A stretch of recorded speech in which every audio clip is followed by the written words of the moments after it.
Ce matin, Amandine Agnambo soit présente pour Mardi Environnement, avec elle on parle d'éducation environnementale.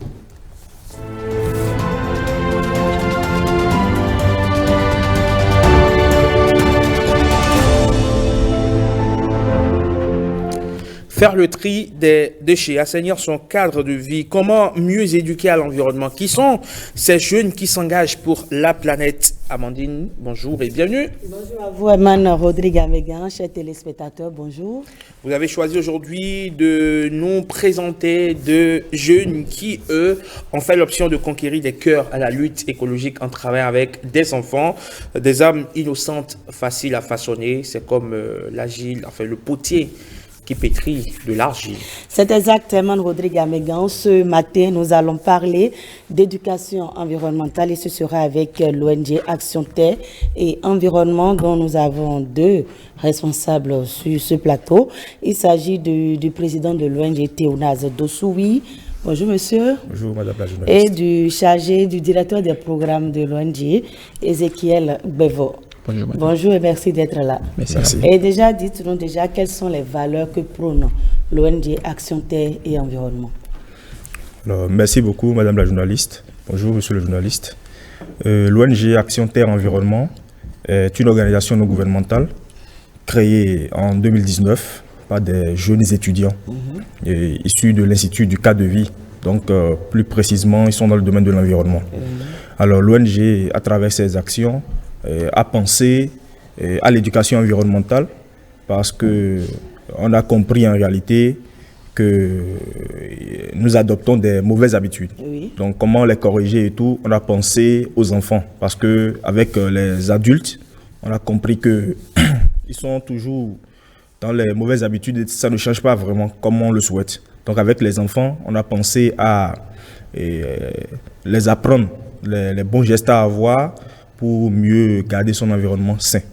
Voilà comment les activités ont démarré et nous nous sommes enregistrés officiellement en 2023 où nous avons commencé avec l'éducation environnementale. Donc vous pensez que les enfants sont mieux pour relayer les bons gestes en matière d'environnement? Justement, les enfants sont des cibles parce qu'ils sont en train de grandir. Donc en grandissant, quand on va commencer par les inculquer les bonnes manières, je pense qu'ils sauront s'adapter et mieux faire que ce qu'on observe aujourd'hui. Est-ce que c'est parce que les adultes sont têtus qu'il faut arrêter de les sensibiliser? Pas du tout. Nous continuons toujours avec la sensibilisation au niveau des adultes, oui. Mais l'ONG Action Terre Environnement est beaucoup plus basée avec les enfants et spécialement dans les écoles primaires du Bénin. Et donc, nous avons même reçu un agrément du ministère de l'enseignement maternel et primaire qui nous autorise en réalité à aller vers ces cibles.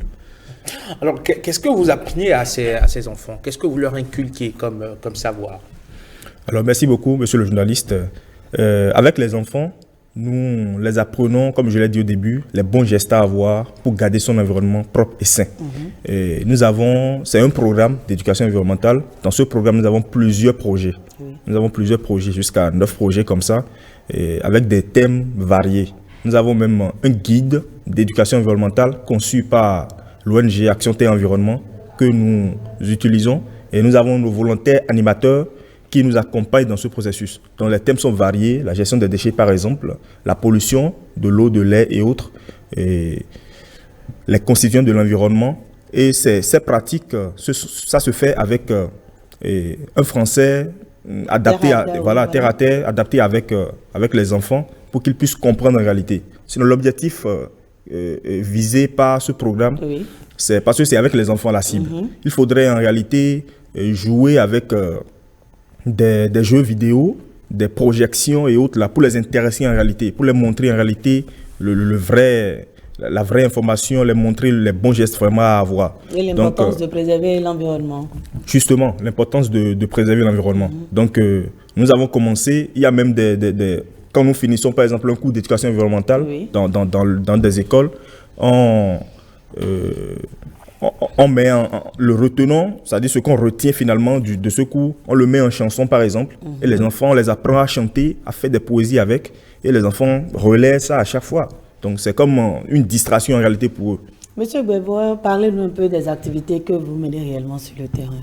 Bon, déjà, Déjà, quand on va sur le terrain, on fait des cours de 1 heure avec les enfants quand il s'agit de la théorie. Mais quand il s'agit de la pratique, on les fait sortir de la salle, on vient au dehors, on fait les activités qui se conforment au thème. Choisi, oui. Et comment vous identifiez les écoles dans lesquelles vous devez intervenir? Alors, merci beaucoup, madame la journaliste.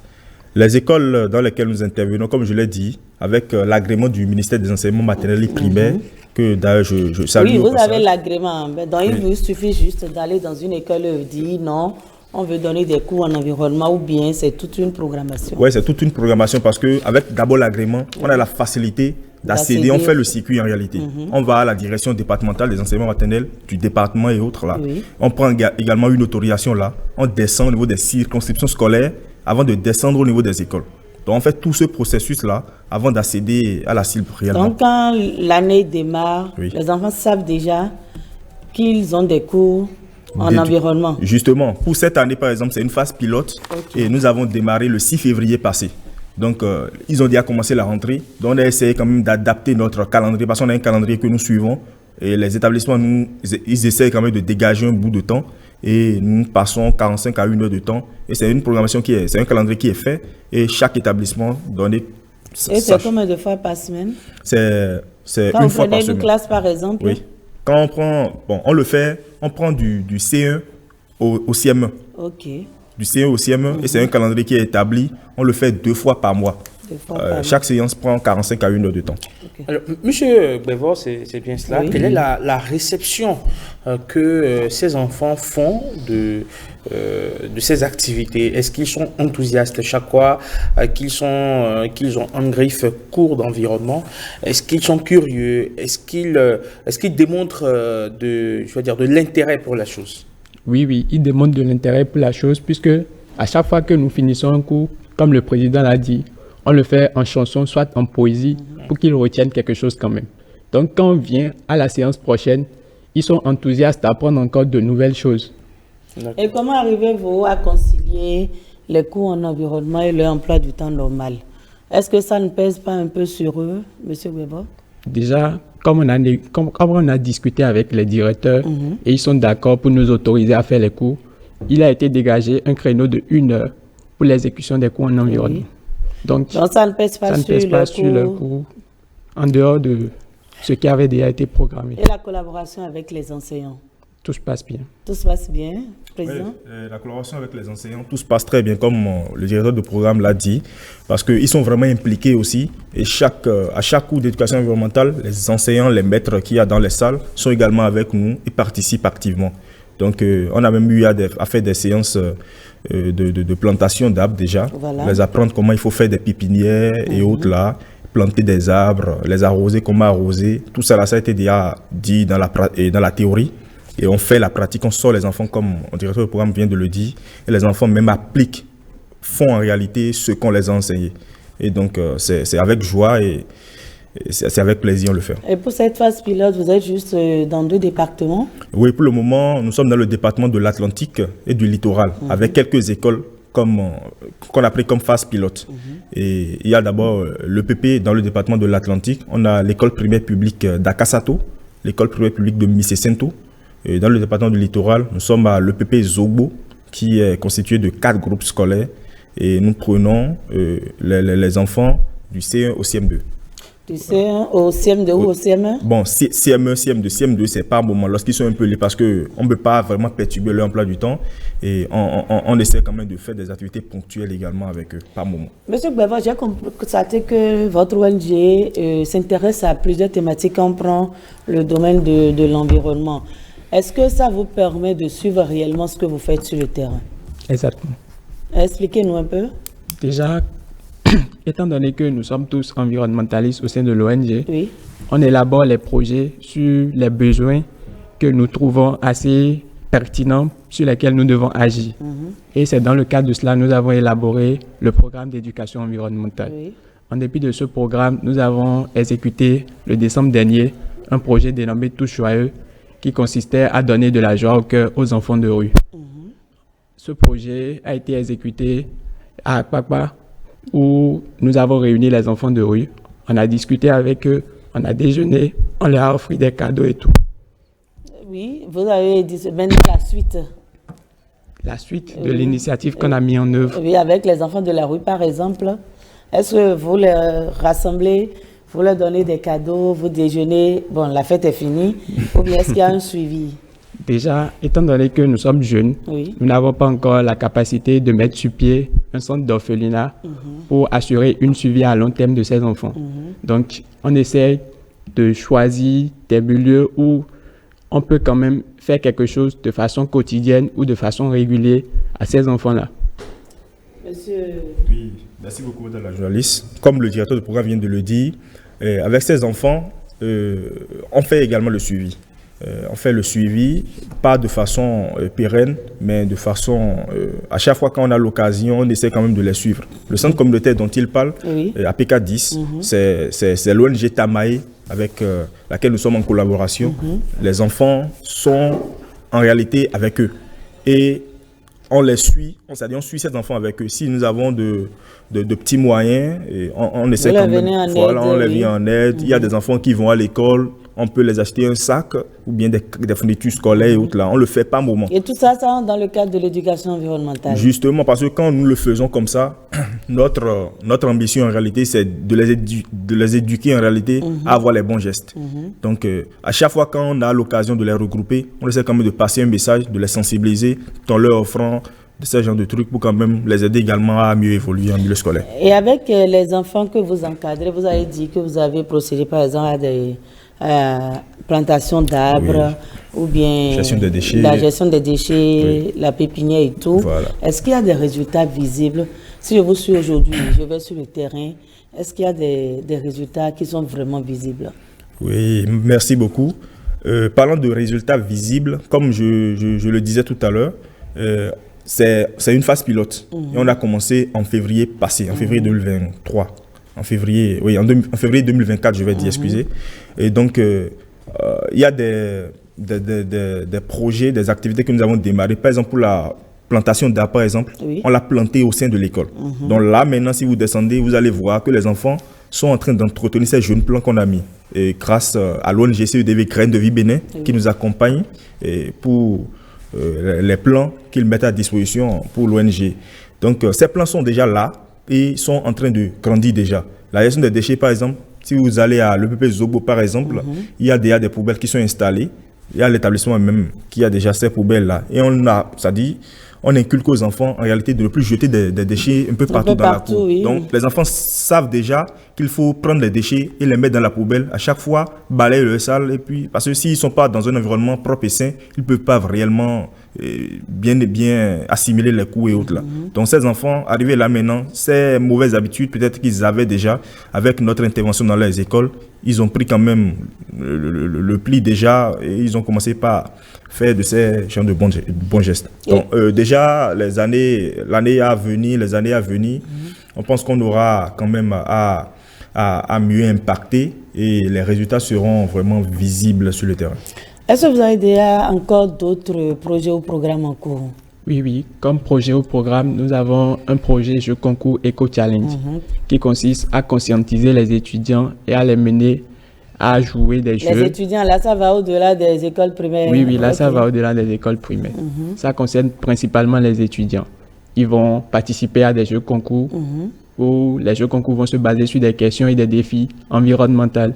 Et à la fin, les meilleurs seront récompensés à la fin du jeu. Oui, voilà. Et il y a, comme il a dit, il y a ce projet-là, Eco Challenge, qui est en cours. Ça a démarré déjà? Oui, les premières bases sont en train d'être faites déjà. Et il y a la communication également qui a commencé autour de ce projet-là. Donc, on n'est pas que avec les enfants. Il faut penser également aux adultes. Comme on l'avait dit au départ. Voilà, il faut penser aux adultes et toujours continuer, toujours pas sensibiliser. Parce que si on ne sensibilise pas, ils vont toujours demeurer dans ces habitudes et ce n'est pas bien pour notre planète. Et le concours va se dérouler comment? Bon, le concours va se dérouler, ce serait fait comme une phase de poule.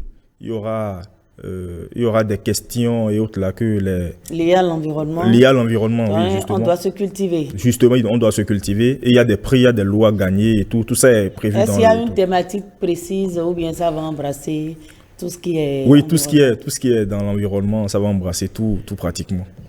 On va pas se mélanger un peu. Bon, on va pas se baser uniquement sur Par exemple, un côté. vous pouvez prendre la pollution plastique, la gestion des déchets, la pollution de l'air, ou bien la protection des océans et autres. Ouais, bon, comme c'est des adultes et comme c'est des étudiants et autres là qui vont vraiment le faire, c'est un peu de tout.